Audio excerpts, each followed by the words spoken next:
Halo, hari ini kita akan belajar mengenai ada apa saja di bumi kita.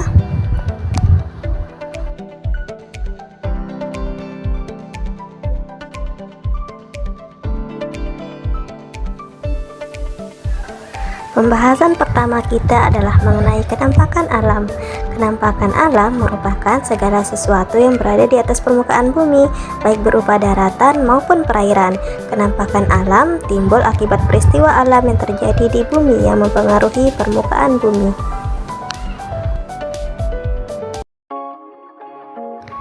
Nah, bumi tempat kita tinggal ini dibagi menjadi 3 bagian, yaitu atmosfer, litosfer, dan hidrosfer.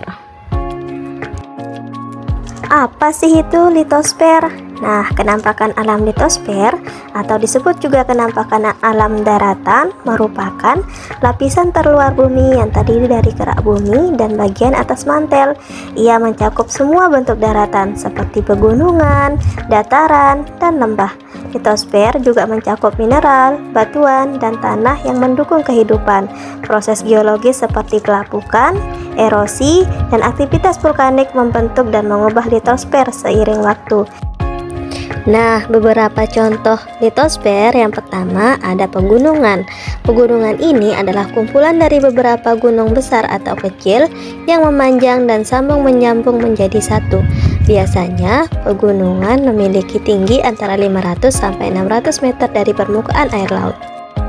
Selanjutnya ada gunung. Gunung merupakan kenampakan alam yang berbentuk tinggi dan besar. Biasanya gunung memiliki tinggi lebih dari 600 meter di atas permukaan air laut. Kemudian ada juga dataran rendah, dataran tinggi, lembah, bukit, dan masih banyak sekali contoh lainnya. Selanjutnya ada hidrosfer atau perairan. Hidrosfer ini merupakan lapisan perairan yang menyelimuti permukaan bumi. Hidrosfer adalah semua bentuk air yang ada di bumi, termasuk lautan, sungai, danau, dan air tanah. Sekitar 71% permukaan bumi tertutup oleh air yang berperan penting dalam mendukung kehidupan, mengatur iklim, dan mengalirkan nutrisi. Hidrosfer juga meliputi uap air di atmosfer dan es di kutub. Nah, beberapa kenampakan alam perairan yaitu yang pertama ada laut.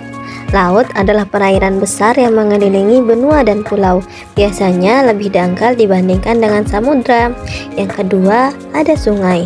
Sungai adalah aliran air tawar yang mengalir dari sumbernya seperti mata air atau gletser menuju laut, danau, atau sungai lain.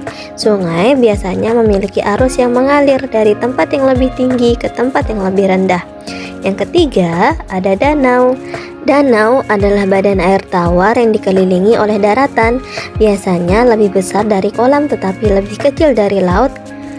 Danau dapat terbentuk melalui berbagai proses geologis seperti aktivitas vulkanik, erosi, atau glasiasi. Selanjutnya adalah rawa. Rawa adalah kawasan lembab yang biasanya tergenang air, baik secara permanen maupun musiman. Rawa sering ditemukan di daerah dataran rendah dan dapat terdiri dari tanah gambut atau tanah liat. Nah, selanjutnya adalah selat. Selat adalah perairan yang sempit yang memisahkan dua daratan, seringkali menghubungkan dua laut atau dua bagian dari samudra. Selat biasanya memiliki arus yang kuat dan kedalaman yang bervariasi. Nah, selain bentuk permukaan bumi yang ada di daratan atau litosfer dan di lautan atau hidrosfer, di bumi juga ada yang namanya atmosfer. Atmosfer adalah udara yang menyelimuti permukaan bumi atau lapisan gas yang menyelimuti bumi yang terdiri dari berbagai gas seperti nitrogen, oksigen, karbon dioksida, dan argon. Nah, atmosfer ini melindungi bumi dari radiasi matahari yang berbahaya, mengatur suhu, dan menyediakan oksigen yang diperlukan untuk kehidupan. Ia juga berperan dalam proses cuaca dan iklim, serta pergerakan angin. Di dalam atmosfer terdapat udara yang bisa dihirup atau digunakan oleh makhluk hidup untuk bernapas, yaitu oksigen. Dan juga selain itu, terdapat juga gas karbon dioksida yang kita keluarkan ketika kita bernapas. Atmosfer memiliki 5 lapisan. Yang pertama ada troposfer. Troposfer adalah lapisan terendah di mana hampir semua fenomena cuaca terjadi dan suhu menurun seiring meningkatnya ketinggian. Di atasnya ada stratosfer yang mengandung lapisan ozon yang menyerap radiasi ultraviolet dan juga meningkatkan suhu seiring ketinggian. Selanjutnya ada mesosfer. Mesosfer ini adalah lapisan di mana suhu kembali menurun dan meteor terbakar saat memasuki atmosfer. Dan selanjutnya ada termosfer. Termosfer ini berada di atas mesosfer, memiliki suhu yang sangat tinggi karena radiasi matahari dan merupakan tempat terjadinya fenomena aurora. Dan terakhir ada eksosfer, adalah lapisan paling luar di mana gas sangat jarang dan berfungsi sebagai transisi ke ruang angkasa. Setiap lapisan atmosfer memiliki peran penting dalam melindungi bumi dan mendukung kehidupan. Sekian untuk materi kita hari ini. Sampai jumpa kembali di materi selanjutnya.